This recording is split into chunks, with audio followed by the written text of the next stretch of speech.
اللہ اللہ اللہ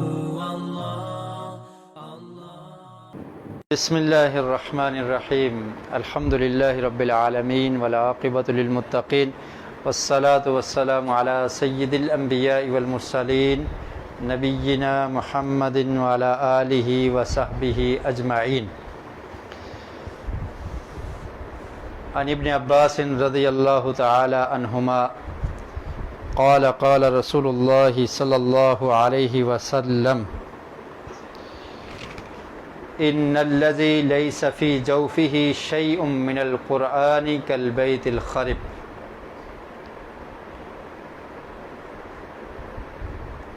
نبی اکرم صلی اللہ علیہ وسلم نے ارشاد فرمایا کہ وہ شخص جس کے پاس قرآن مجید کا کوئی حصہ نہیں ہے، یعنی جس نے قرآن مجید میں سے کچھ بھی یاد نہیں کیا ہوا، فی جوفہ اس کا مطلب یہ ہے کہ اس نے زبانی کچھ نہیں یاد کیا ہوا، اس کے دل میں یا اس کے اندر قرآن مجید میں سے کچھ بھی نہیں ہے، کل بیت الخرب، تو وہ اس کی طرح ہے، اس گھر کی طرح ہے جو گھر خالی ہو، یعنی ایسا گھر جو بالکل خالی ہے، جس میں کوئی بھی نہیں رہتا، ویران گھر ہے، تو اس گھر کی کیا حالت ہوگی؟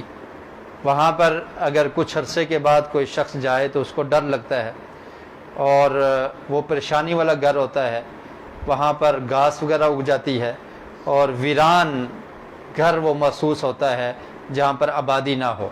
تو فرمایا کہ ایسے ہی وہ شخص جس کے پاس قرآن مجید کا کچھ حصہ نہیں ہے، جس نے قرآن کو بالکل نہیں یاد کیا، اور وہ قرآن اس کے سینے میں بالکل بھی نہیں ہے، تو اس کی مثال فرمایا کہ البیت الخرب، اس خالی اور بیابان گھر کی طرح ہے۔ ایسے ہی وہ انسان وہ خالی ہے، اسے روحانیت نہیں مل سکتی، اور وہ انسان اس کا دل بالکل خالی اور بیابان ہے، اسے نور ایمان نہیں ملے گا، اور وہ دل روشن نہیں ہوگا، کیونکہ قرآن مجید ایک ایسی کتاب ہے جو دل کو جلا بخشتی ہے، جو انسان کے قلب کو روشن کر دیتی ہے، جو اس کے ذہن کو تر و تازہ کر دیتی ہے۔ تو جب قرآن ہوگا، انسان تلاوت کرے گا، اس کو سمجھے گا، پڑھے گا، تو اس کا جو باطن ہے، اس کا جو اندر ہے، وہ روشن ہو جائے گا، اور وہ بیابان نہیں ہوگا، وہ خراب نہیں ہوگا۔ لیکن اگر اس کے پاس کچھ بھی نہیں ہے قرآن کا، تو پھر وہ انسان بالکل ایسے ہی ہے جیسے کوئی ویران گھر ہے، جیسے ویران گھر میں سکون نہیں ہوتا، اسی طرح اسے بھی سکون محسوس نہیں ہوگا۔ تو اس لیے قرآن مجید کا کچھ نہ کچھ یاد کر لینا چاہیے، اور خاص کر کے یہ اس کلاس کے حیثیت سے یا اس کلاس کے اعتبار سے آپ کے پاس یہ موقع ہے کہ جو ہم سورت پڑھتے ہیں، ایک ہفتے کا ٹائم ہوتا ہے، اگر اس کو آپ بار بار رپیٹ کرتے رہیں تو یہ سورت آپ کو یاد ہو جائے گی۔ تو اس طرح سے آج ہم تقریباً 11ویں سورت ہم نے پڑھی ہے۔ سورۃ الناس سے ہم نے شروع کیا تھا، اور ہر ہفتے یعنی سیٹرڈے کو ہم ایک سورت پڑھتے ہیں، اور اس کی پریکٹس بھی کرتے ہیں کہ کیسے اس کو پڑھنا ہے، اور پھر اس کے بعد اس کا ترجمہ اور تفسیر بھی مختصر بیان کی جاتی ہے۔ تو اگر اس سورت کو آپ لوگ یاد کر لیں تو پھر آپ کے سینے میں قرآن کا کچھ حصہ محفوظ ہو جائے گا، اور ایک ہفتے میں ایک سورت یاد کی جائے تو اب تک 11 صورتیں ہو گئی ہیں۔ اس کے بعد ایسے یہ سلسلہ چلتا رہے گا تو ہم قرآن کے قاری یا قرآن کے حافظ بن سکتے ہیں۔ پورا قرآن نہ بھی یاد ہو، لیکن کچھ نہ کچھ صورتیں اور کچھ قرآن کا حصہ ہمارے سینے میں محفوظ ہو سکتا ہے، اور پھر ہم اس حدیث کے مصداق نہیں بنیں گے۔ تو آج کے سبق میں ہم نے جو سورت پڑھی ہے وہ سورت ہے سورۃ الہمزہ۔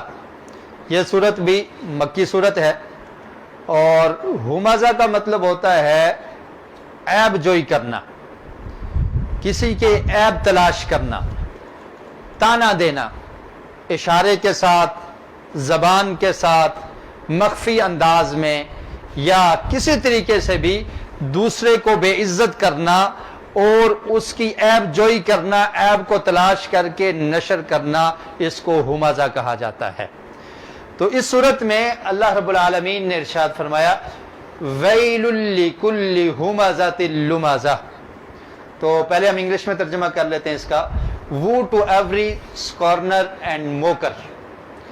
الذي جمع مالا وعدده, who collects wealth and counts it. يحسب أن ماله أخلد, he thinks that his wealth will make him immortal. كلا لينبذن في الحطمة, no, he will surely be thrown into the crusher.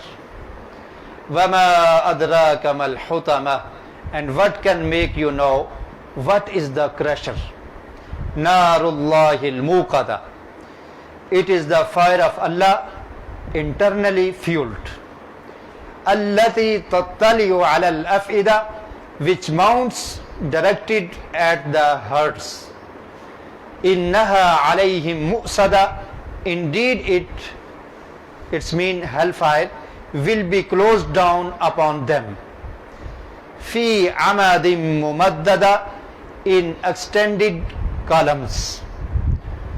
Urdu میں اس کا ترجمہ دیکھیے, ویل لکل ہمزۃ لمزہ.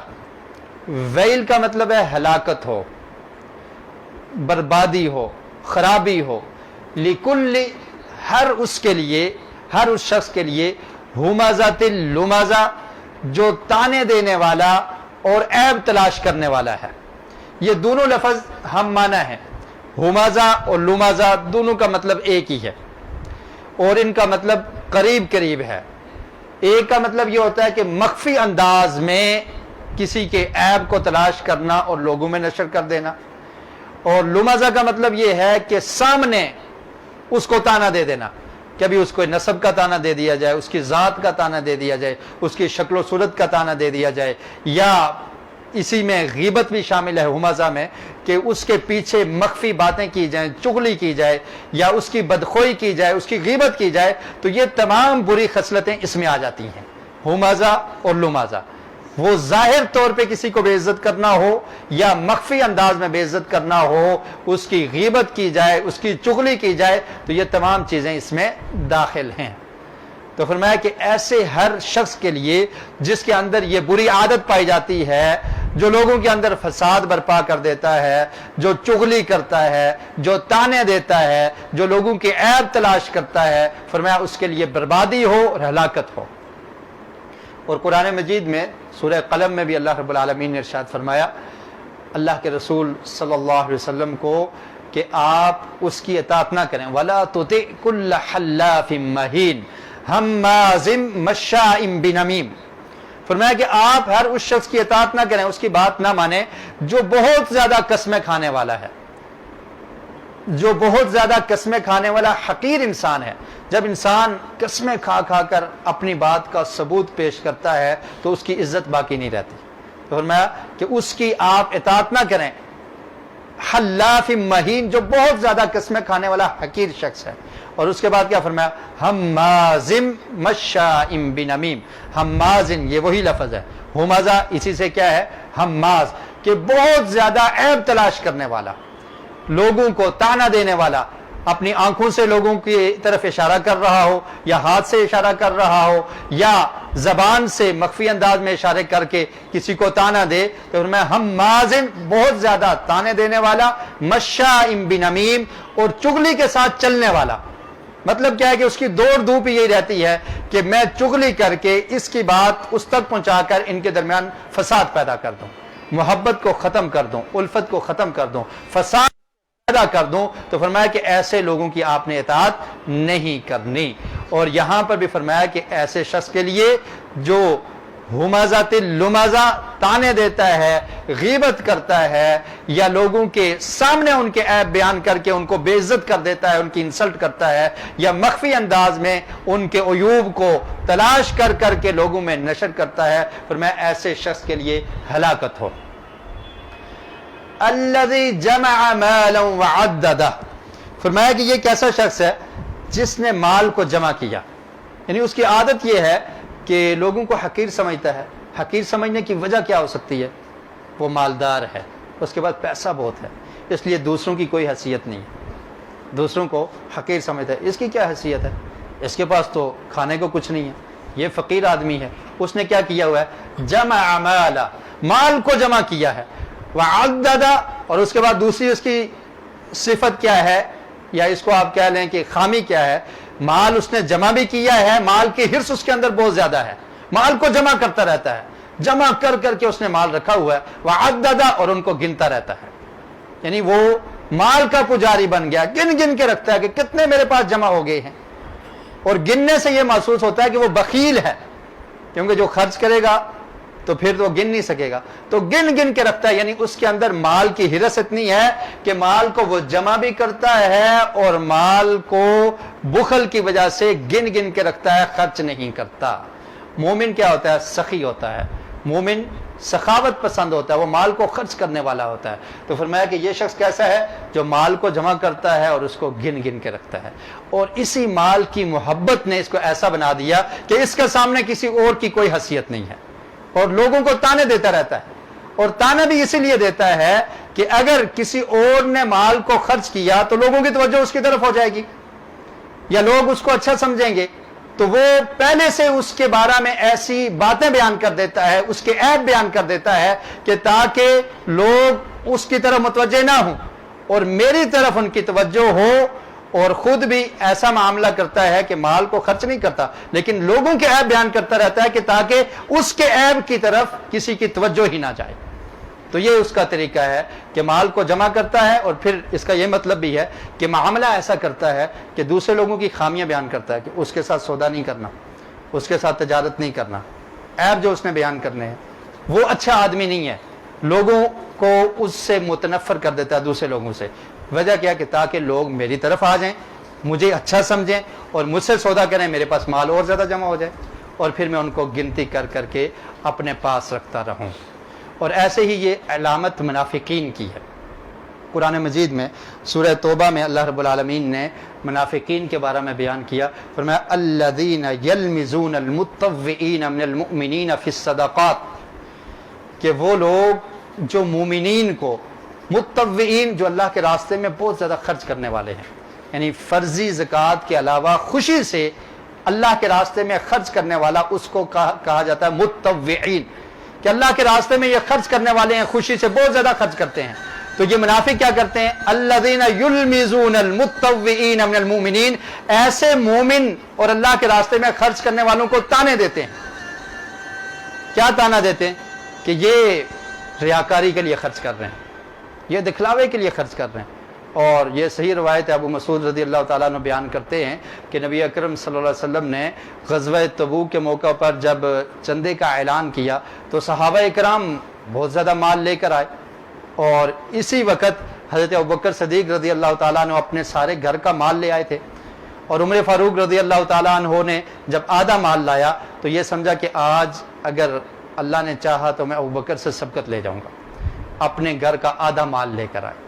جب ابوبکر صدیق رضی اللہ تعالیٰ عنہ کی باری آئی تو انہوں نے کیا کیا؟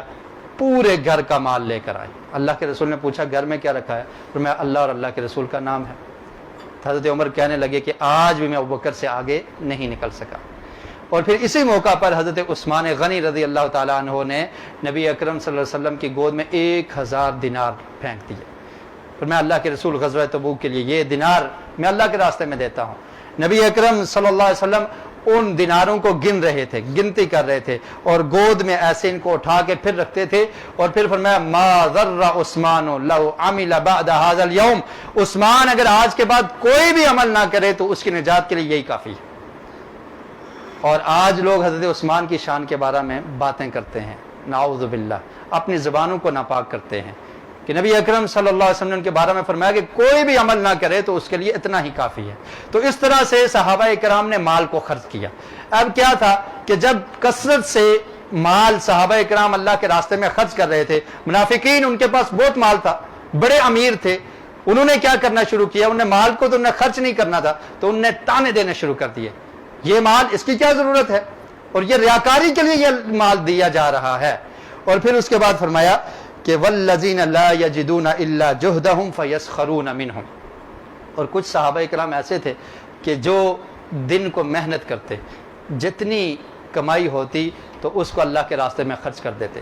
ایک صحابی کے بارے میں آتا ہے کہ وہ 2 صاع لے کر آئے، 2 صاع تقریباً 2 کلو کے قریب، اتنی کھجوریں لے کر آئے اور نبی اکرم صلی اللہ علیہ وسلم کو دے دی. فرمایا اللہ کے رسول میں نے محنت کی ہے, مجھے اتنی ہی مزدوری ملی ہے اور میں یہ اللہ کے راستے میں خرچ کر رہا ہوں.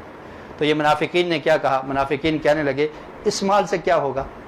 کیا اللہ تعالیٰ اس مال کی اللہ کو کوئی حاجت ہے یا ضرورت ہے؟ تو فرمایا کہ والذین لا یجدون الا جہدہم, کہ وہ لوگ جو نہیں پاتے تھے سوائے اپنی محنت کے, فیسخرون منہم, تو یہ منافقین ان کو تانے دیا کرتے تھے اور ان کا مذاق کیا کرتے تھے. اللہ تعالیٰ نے فرمایا سخر اللہ منہم, اللہ تعالیٰ ان سے مذاق کرے گا اور اللہ تعالیٰ کا عذاب بڑا شدید ہے. تو یہ منافقین کی علامت تھی کہ جو خرچ کرنے والے ہیں ان کو کیا تانا دیتے کہ یہ ریاکار ہیں, اور جو کم مال لے کر آتے تو کہتے یہ کیا لے کر آئے ہو, اس کی کیا حیثیت ہے, یہ تھوڑا سا مال, اس کی کیا ضرورت ہے. تو اس طرح سے وہ لوگوں کو تانا دیتے ہیں اور اپنی حالت کیا ہے. بڑے بڑے امیر تھے منافق, بڑا بڑا مال تھا ان کے پاس, لیکن انہوں نے مال کو جمع کر کے رکھا تھا کہ ہم نے نہیں خرچ کرنا, وہ خود خرچ نہیں کیا کرتے تھے. تو فرمایا کہ ایسے ہر شخص کے لیے جو لوگوں کو تانے دیتا ہے, لوگوں کے عیب تلاش کرتا ہے, ان کے بارے میں اپنی زبان کو بے لگام کر دیتا ہے, ان کی عزتوں کو اچھالتا ہے, الذی جمع مالا وعددا, اور پھر وہ مال کو جمع کرتا ہے اور اس کو گنتی کر کے رکھتا ہے. یحسب ان مالہ اخلدا, یحسب کا مطلب ہے کہ وہ گمان کرتا ہے, وہ یہ سوچتا ہے ان مالہ, کہ بے شک اس کا مال, اخلدا, اس کو ہمیشہ زندہ رکھے گا. یعنی اس نے یہ سمجھ رکھا ہے کہ دنیا کی جتنی ضروریات ہیں وہ کس سے پوری ہوتی ہیں؟ مال سے پوری ہوتی ہیں. مال ہو تو انسان اپنا علاج کروا سکتا ہے, مال ہو تو وہ اچھا کھا پی سکتا ہے. تو اس نے یہ سمجھ رکھا ہے کہ یہ مال اس کے کام آئے گا, اگر موت بھی آ گئی تو یہ مال اس کو موت سے بچا دے گا. تو یہ اس کا گمان ہے کہ اس کا مال اس کو موت سے بچا کے اس کو ہمیشہ کی زندگی دے دے گا. یعنی جاویداں, زندگی جاویداں کہہ لیں, حیات جاویداں اس کو مل جائے گی کہ ہمیشہ یہ مال اس کو زندہ رکھے گا. یعنی وہ مرے گا نہیں, اس کا یہ گمان ہے کہ مال اس کو موت سے بھی بچا لے گا. تو خالدہ یخلدو کا مطلب ہوتا ہے کہ ہمیشہ رہنا, اور اخلدہ یخلدو کا مطلب ہوتا ہے کہ ہمیشہ رکھنا. یعنی وہ یہ سمجھتا ہے کہ اس کا مال اس کو ہمیشہ رکھے گا, اسے موت سے بھی یہ مال اس کا بچا دے گا. اگر یہ گمان نہ ہو تو پھر ایسا شخص جو بڑھاپے کی عمر کو پہنچ گیا ہو تو وہ مال کو کیوں جمع کرے گا؟ اسے پتا ہے کہ یہ مال میرے کام نہیں آنے والا, لیکن یہ حرص ہے, وہ مال کو پھر بھی جمع کر کے رکھتا ہے. اسے پتا ہے کہ میری زندگی تھوڑی ہے, اور ہر انسان کو یہ پتا ہے کہ اس کی زندگی موت کا کوئی پتہ نہیں ہے, پھر وہ کیوں مال کو جمع کر کے رکھتا ہے؟ کہ اسے یہ گمان ہوتا ہے کہ شاید یہ مال مجھے بچا دے گا, موت سے میں بچ جاؤں گا. اور اتنے بڑے بڑے کروڑوں اربوں روپے جمع کر کے رکھے ہوئے ہیں, اور پھر بڑی بڑی پراپرٹیز رکھی ہوئی ہیں, اور کوئی پتہ نہیں ہے کہ کس وقت انسان کی موت آئے اور یہ سب کا سب یہاں پر درے کا درا رہ جائے. اور وہ کنجوسی کر کے کیا کرتا ہے؟ اپنے اوپر بھی نہیں خرچ کرتا, اللہ کے راستے میں بھی نہیں دیتا. یہ سمجھتا ہے کہ مال کو میں جمع کر کے رکھ لوں. تو فرمایا کہ وہ یہ سمجھتا ہے کہ اگر وہ مال کو جمع کرے گا تو وہ ہمیشہ رہے گا. قرآن مجید میں اللہ رب العالمین نے قوم عاد کا ذکر کرتے ہوئے ارشاد فرمایا کہ وہ لوگ ایسا کیا کرتے تھے. ہود علیہ السلام نے ان کو اس چیز سے منع کیا, فرمایا کہ ایسا نہ کرو, مال کو جمع کرنا یہ کوئی اچھی بات نہیں ہے. اور پھر وہ کیا کیا کرتے تھے؟ اتبنون بکل ریء آیۃ تعبثون, اللہ تعالیٰ نے فرمایا کہ کیا تم ہر اونچی جگہ پر کوئی عمارت بنا لیتے ہو, کوئی نشانی بنا لیتے ہو؟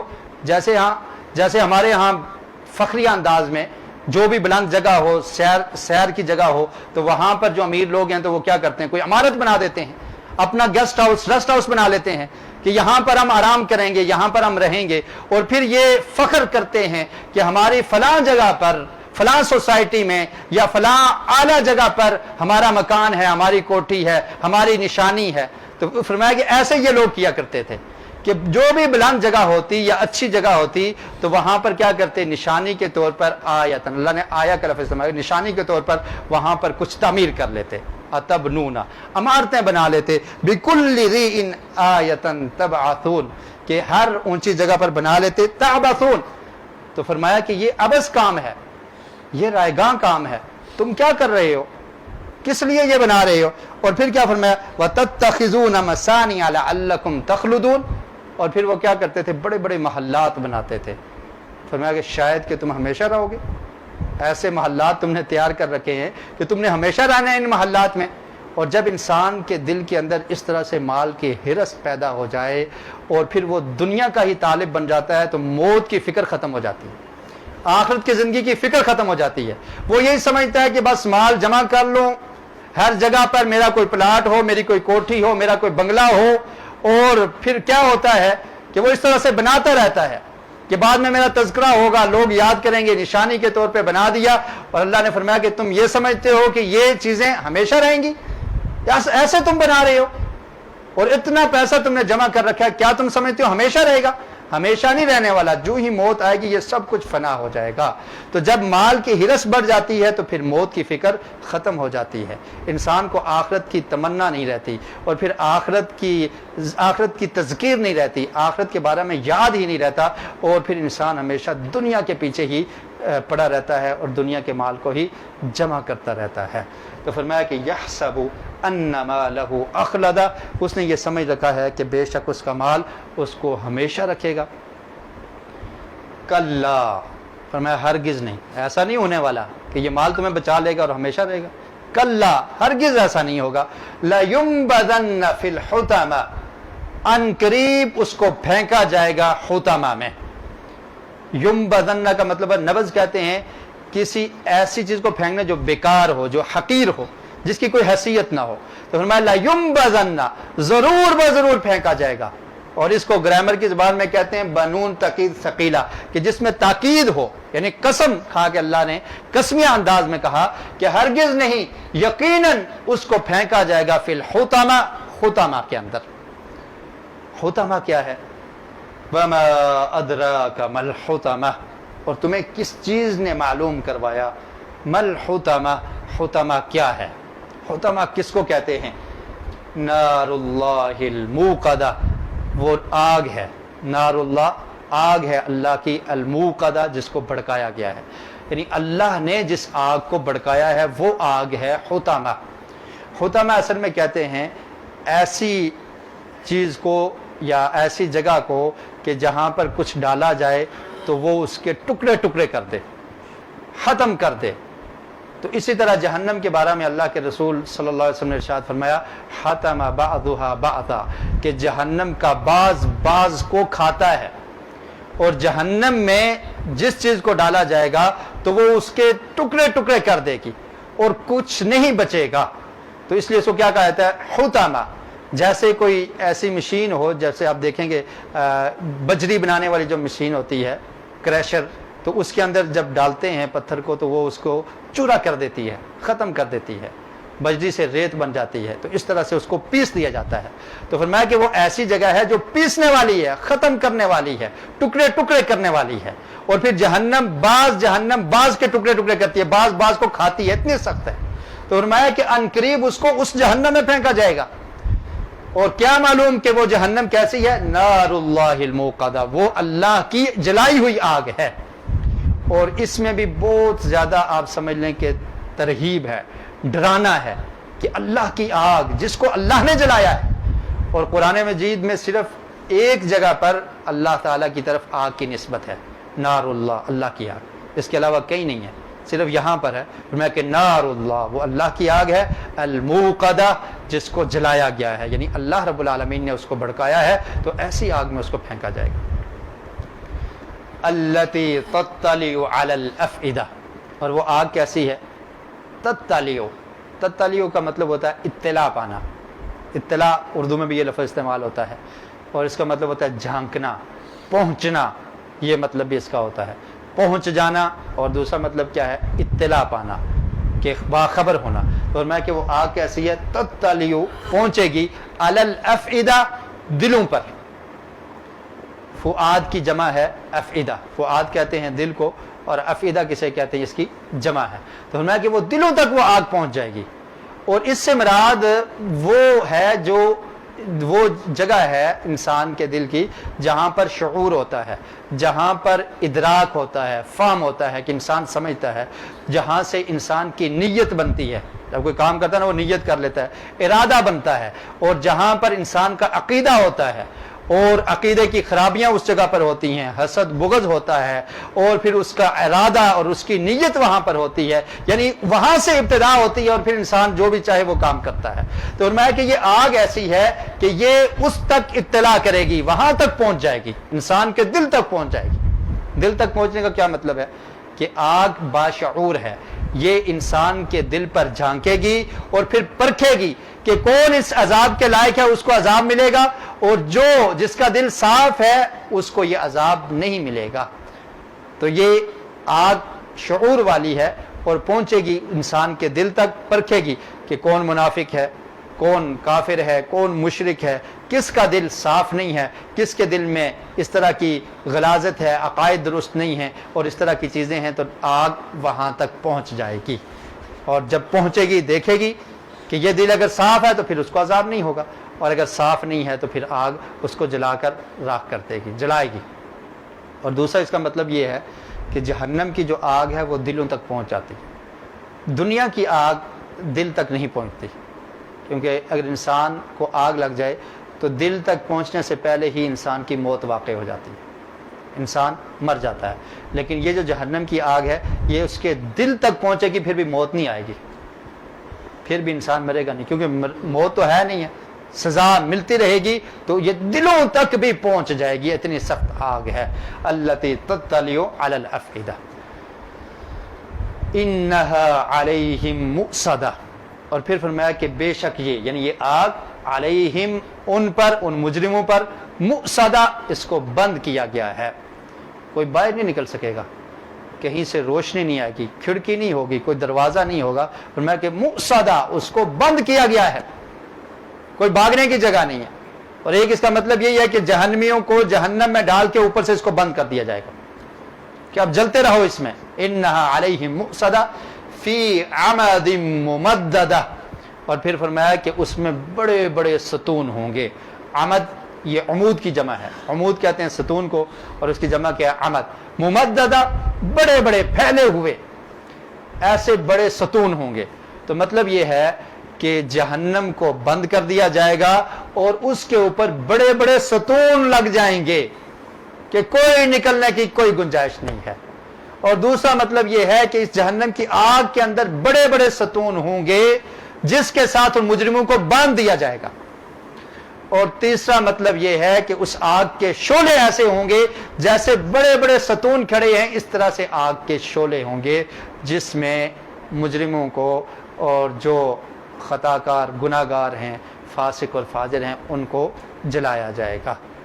تو اس صورت میں اچھے اخلاق اپنانے کی ترغیب ہے کہ انسان کو ہمیشہ اچھا اخلاق اپنانا چاہیے، اپنی زبان کی بھی حفاظت کرنی چاہیے، دوسروں کو تکلیف نہیں دینی چاہیے، اور مال کی محبت زیادہ انسان کے دل میں نہیں ہونی چاہیے۔